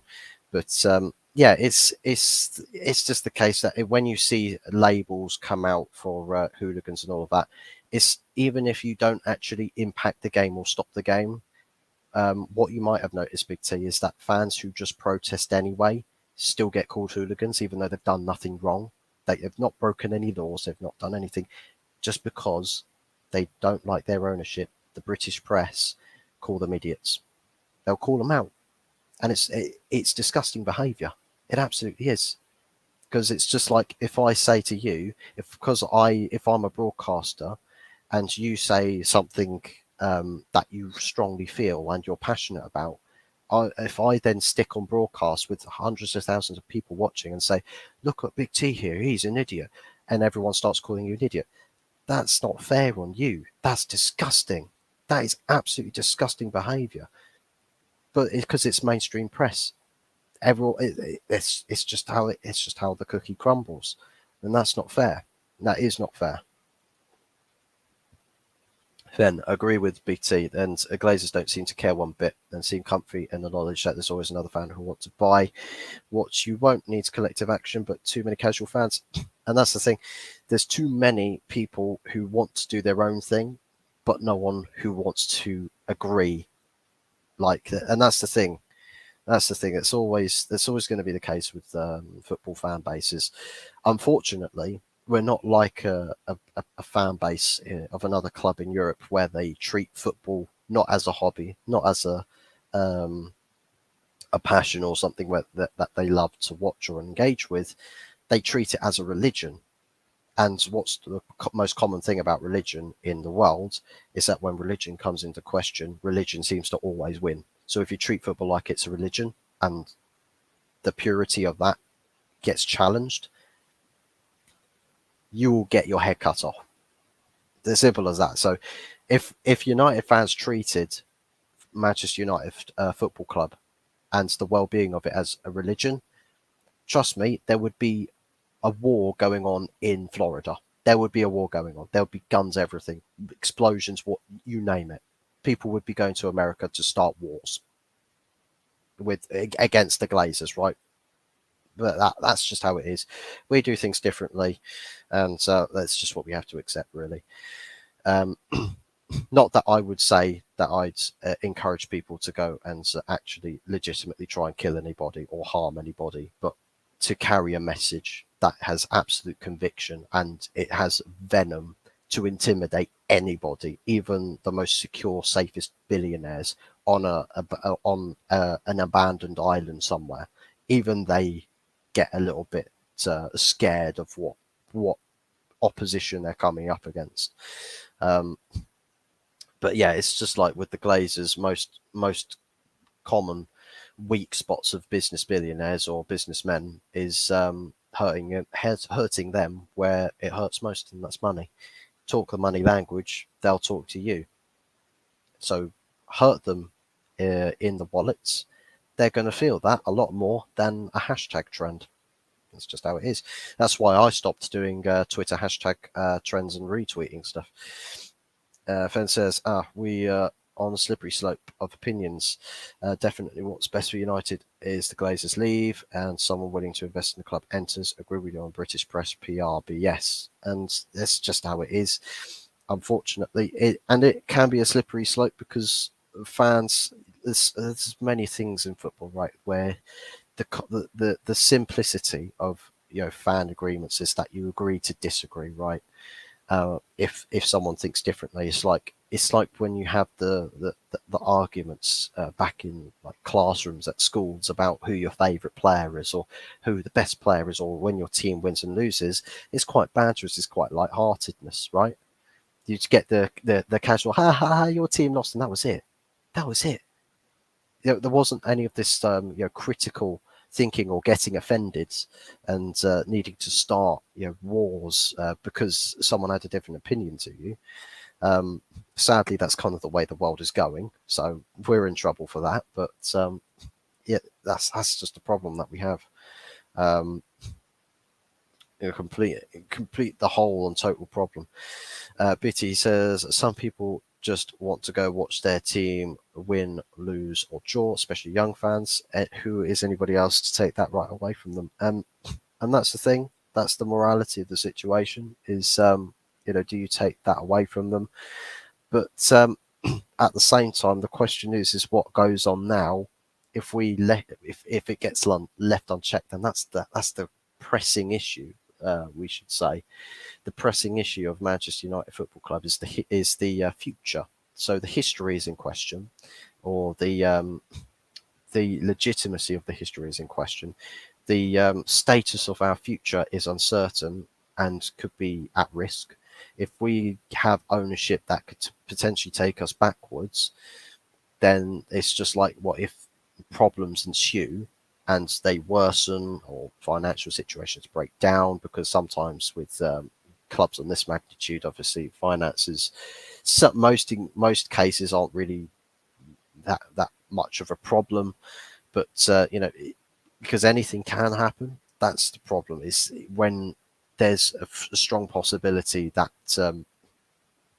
a certain outcome to a future it becomes a pressing matter. It's like with the 1958, where their message is that one side of things is that some things are worth fighting for, but it's like they're not just fighting for the club's future for their sake. They're doing it for the kids' sake, for the children's sake, so that the young fans or the future fans of Manchester United will have a club that is at the peak of its powers, is successful, and they they will find their love and passion for football at the young ages, and they choose Manchester United.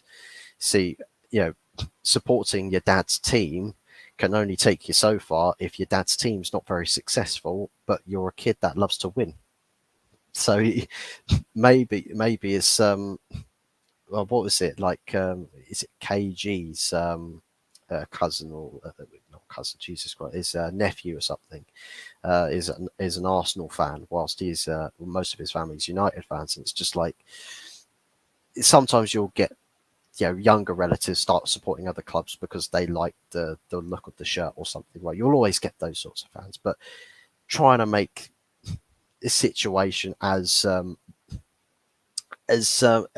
all inclusive as possible, like every side of the argument, every side of the coin gets addressed and gets given daylight, and that it always gets addressed. It's always included in the topic of discussion and conversation.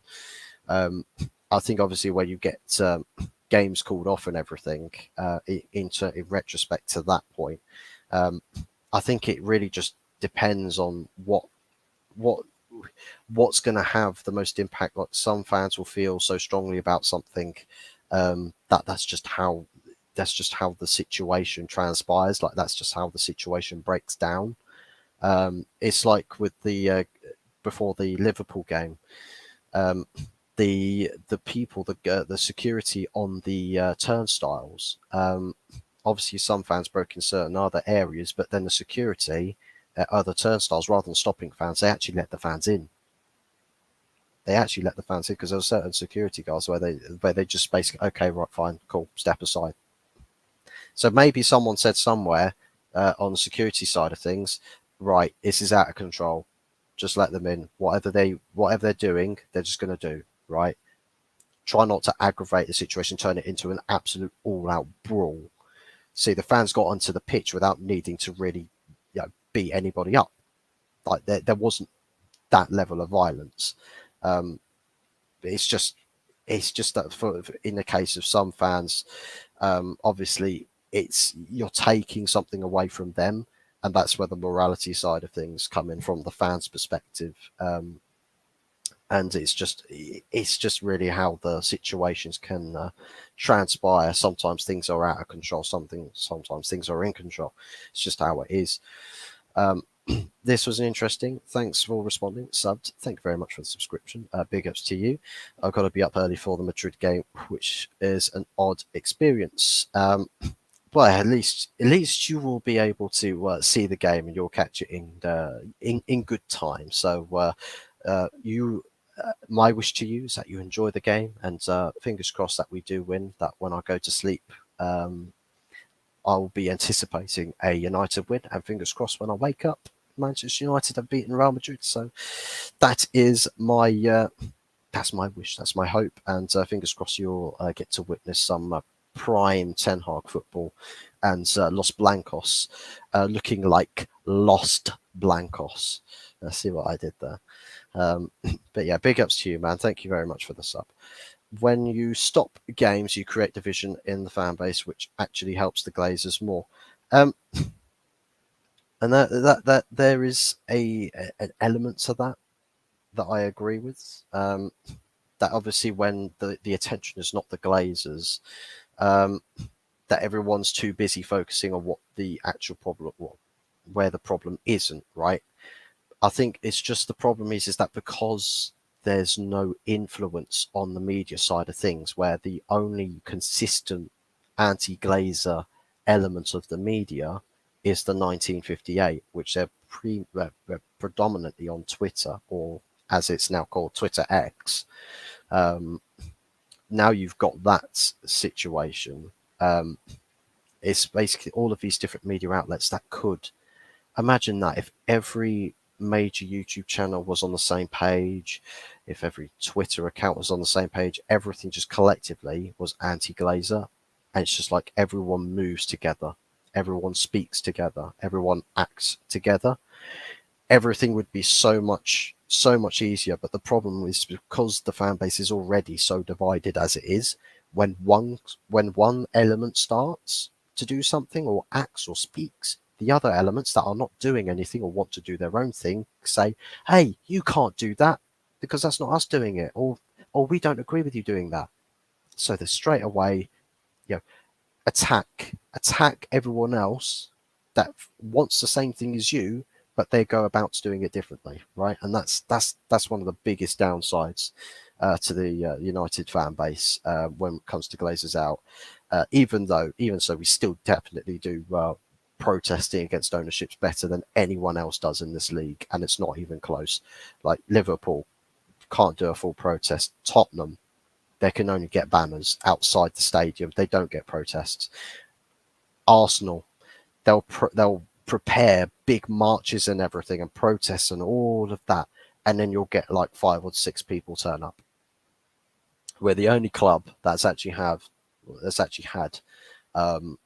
multiple protests right throughout the years that have been massive at different stages of the Glazer ownership, even before they took over. The protests have been going on since then.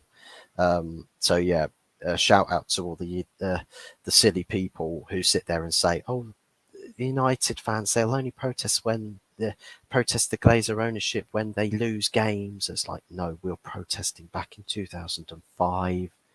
My guy, we're still protesting after winning the Champions League.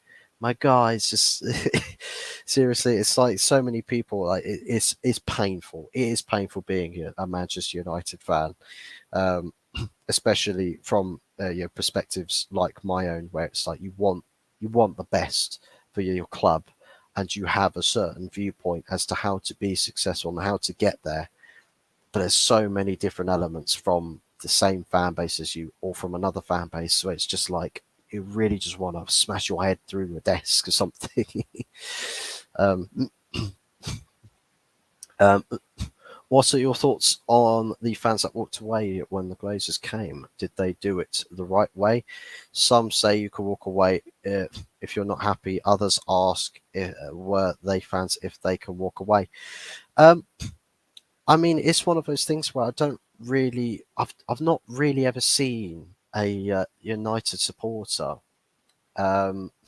walk away from supporting the club with the Glazer ownerships that supported a club that directly rivals Manchester United or another club that's in the Premier League. I'm not seeing that yet. There might be way more than I've actually, yeah, there's way more common that I've actually cared to notice. But I think one of the things that happens, that was probably the biggest, most notable movement with the fans that walked away when the Glazers took over, was those that walked away and formed the club FC United of Manchester. Now that club's still going on, and they've also spoken about the situation with the takeover and how they will be happy with the Glazers leaving. They'll be very, very happy and thrilled, and they were posed a question: would you return to supporting Manchester United if the Glazers leave? Um, Obviously, I didn't watch the that video long enough. I think that you could probably search that up on YouTube, because I'd imagine it's uploaded onto there somewhere.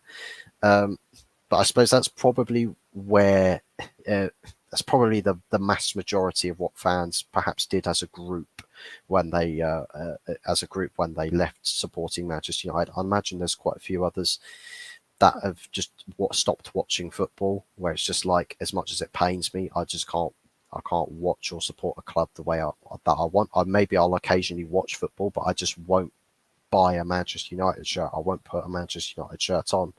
I won't watch United games and celebrate and cheer when they score goals. It's just, obviously you won't do it over the course of one season. It probably takes you 5 to 10 years before you actually you don't feel anything for a club that you used to support. I suppose the one case of point that is where you probably get a teller or a feeler for how fans really feel is probably with the fans that have been going for decades, when they come out and they say, well, look, I've been going for decades and decades and decades, but just no more. I can't do this anymore. I can't support this club the same way anymore. Like, they're a club without direction, without a potential future, or a future that I can support. And it's just like the Glazer ownership. We know it's not good for this club. So if we have something that prolongs that, it's just like, but the Glazers are reason number one as to why success has been drained from this club, as well as its finances, as well as money's been drained from this club. Yeah, the Glazers are reason number one. And if the Glazers find a way to stay for another 5 to 10 years, it's just like, well, that's that gut feeling, that sinking feeling, that that you might see your club get that much worse, and it's just like, it's painful, and it's almost just like, do I want to be there for the pain? And some people say, well, look, win, lose or draw, we'll always be United. Even if we get relegated to League Two or something, we'll still be United. And it's just like, well, by that point, I mean, clubs with bad ownership is like Leyton Orient.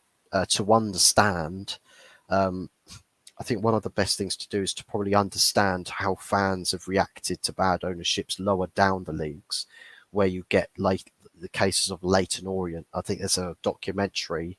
I can't remember what YouTube channel it is, where it's like, what the hell happened to Leyton Orient, and someone who basically went along the season where they got relegated from League Two down into the Conference League, and the protests they had there.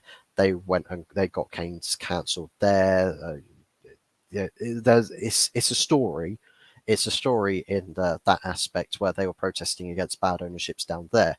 You have the Bury Town incident. You've got the Derby County problems, and the ownership. I mean, Wigan Athletic as well. There's loads of clubs that have got really bad ownership, but they don't have the money that we have, where bad ownership can still suffice your club to potentially winning trophies and all of that, because of just how much money you've got and how big your fan base is. If the Glazers were the owners, right, of smaller clubs like a League One or League Two side, can you imagine what sort of outlook that club will have, and the sort of protests you'll get there, and all of the terrible things that might happen with that fan base? And it's just like Manchester United being a special case, where you've got such terrible ownership, but you've got so much money to burn through, that they've taken dividends after dividends after dividends, but they've not had the best interests of the club at heart for so long. And it's painful to know that there's a side to this where the Glazers have been able to get away with it for so long, because of the money, because of how much the club generates, because of how much it's this and that. It's that Manchester United doesn't need to win trophies for the Glazers to still get maximum profits. And that's a big problem in and of itself. And I suppose that's also another reciprocated point for a lot of other clubs that finish in top four or prioritise just Champions League qualifications, but they're not bothered about winning trophies, because the amount of money you win or you get paid just for finishing fourth place in a league position. I mean, it's like the parachute payments to go down to the Championship. There's so much money. It's like you get more money getting relegated from the Premier League than I think you get winning La Liga. And it's crazy. It's absolutely mental. So a badly run club that falls out of the Premier League, I don't have to worry about their money situations. They're going to be just fine. They're going to be nice and well set for many, many years. So there's a huge amount to read into.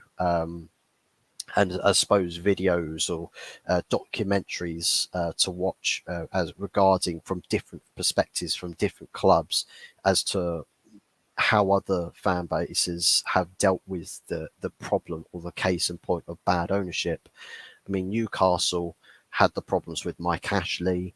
They've obviously got the Saudi Arabian ownership now with a consortium with their own structured board that's taking them up the table, but they've seen relegations under Mike Ashley.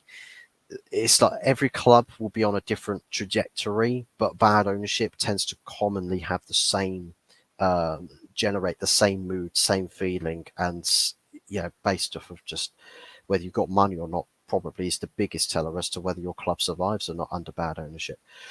Does the payment structure need changing? Does it support bad ownership? As like you say, there is not much more money from winning than making top four. Exactly, and that the payment structure, and that's why it also feeds into why other leagues are unhappy with the Premier League. It's why Fiorentino Perez wants the Super League. It's why Barcelona Chiefs want the Super League. Juventus Super League, please. All of these other clubs that are having money problems want the Super League because the Premier League is generating so much revenue. You don't have to win anything. You can finish 15th place and win more money than the biggest clubs in Serie A earn on a good year. And it's just like, it's crazy to think about. So yes, payment structure does need to be looked at. Supporting bad ownership, it helps. It helps their case, definitely. And I suppose it's probably more the case as to the independent regulators for the Premier League is what people like Gary Neville want. The independent regulators to come in to basically challenge these owners objectively and subjectively, to really test their resolve as to how it is they're running a club and to protecting the integrity and the futures of clubs in going forwards. Obviously, as far as the money is concerned, obviously with the Premier League, it's the most televised league, it's the most advertised league. All of these, it's the most expensive league to watch, to be a part of in the world. So it's not just with TV revenues and all of that, but it's everything else that comes with it. And I think that having such an extortionate amount of money helps, case in point, for a lot of owners that perhaps don't want to spend as much money. But essentially, you could say, if you wanted to word it a certain way, you could say the Premier League is the Super League. The Premier League is currently the ESL. Maybe some people want to label the Saudi Arabian League as the Super League. Who knows? I think it's sort of each to their own. Jesus Christ, we've nearly been gone for 2 hours. We've nearly gone on for 2 hours, so I'm going to wrap this up real quick. But yes, big ups to everybody that has joined the stream. It's been another fantastic stream. A fantastic amount of support from everybody. Just checking with the live subscriber count. By the looks of it, we're up to 49. Ooh. We have one subscriber off of 50. I don't know whether that's set to update, but we are very, very close to hitting half 100 subs. So that is a fantastic achievement for little old me, for little old channel. So yeah, massive, big shout out to everybody that has supported this channel in whatever form it is that you choose to support it, whether that be just joining, watching the content, videos or streams, whether that be liking the content or subscribing. But also sharing the content with others that that haven't seen the content, or perhaps it's something that might pique their curiosity or interest them, because there's plenty of interesting topics to discuss as communities, in certain various aspects about football and all other things to do with Manchester United, but potentially all the other clubs as well. So we're all people. We're all people that love football. We're all people that are entertained by football, and people that have our own thoughts and feelings about football and every subject to do with the sport. So it's so it's big ups to everybody that does also contribute to that channel, or to this channel, I should say. Does the channel have a Twitter? I don't have a public Twitter for this. I've only really got personal Twitters. Um, but as far as tweeting goes, I'm not really someone that's active on Twitter.